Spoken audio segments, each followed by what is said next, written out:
Could a strange substance found by a southwest Arkansas man be part of a government test? Well, that's the question at the heart of a phenomenon called chemtrails, now getting widespread attention. Well, tonight, KSLA News 12 investigation reporter Jeff Farrell shows us the results of testing we had done about what's in our skies. It seemed like some mornings it was just crisscrossing the whole sky. It was just like a giant checkerboard. Bill Nichols snapped several photos of the strange clouds from his home in Stamps, Arkansas. They begin as normal contrails from a jet engine, but do not fade away like a normal contrail.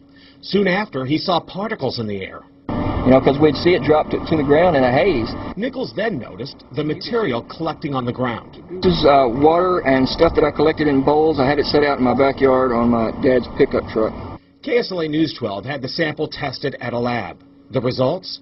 A high level of barium, 6.8 parts per million, more than 3 times the toxic level set by the EPA.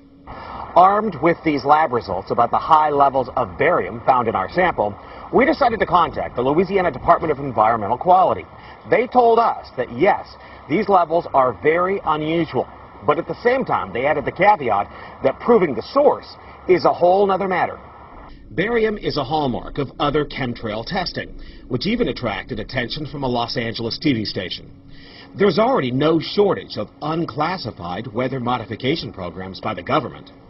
But those who fear chemtrails could be secret biological or chemical testing on the public point to the 1977 Senate hearings in particular, which confirmed 239 populated areas had been contaminated with biological agents between 1949 and 1969. Later, the 1994 Rockefeller Report concluded hundreds of thousands of military personnel were also subjected to secret biological experiments over the last 60 years. But could secret testing be underway yet again? I'd rather it be something inert and benign, something that's, not causing any damage, but I'd like to know what it is.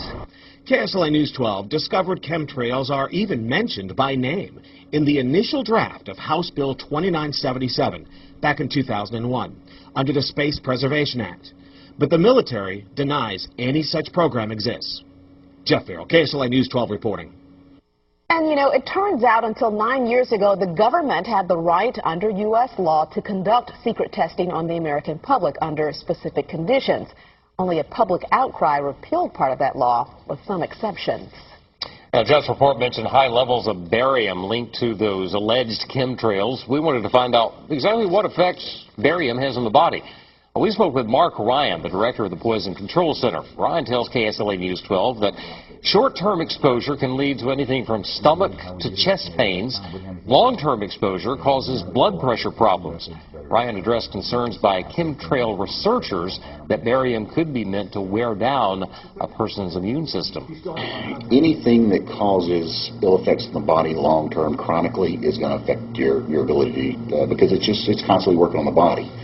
So from that aspect, yeah, that's a potential. Ryan says he's conducted research on his own about secret government testing on the public, but he's still a bit skeptical about the alleged chemtrails, at least at the moment, because the Poison Control Center has seen no calls about exposure to barium.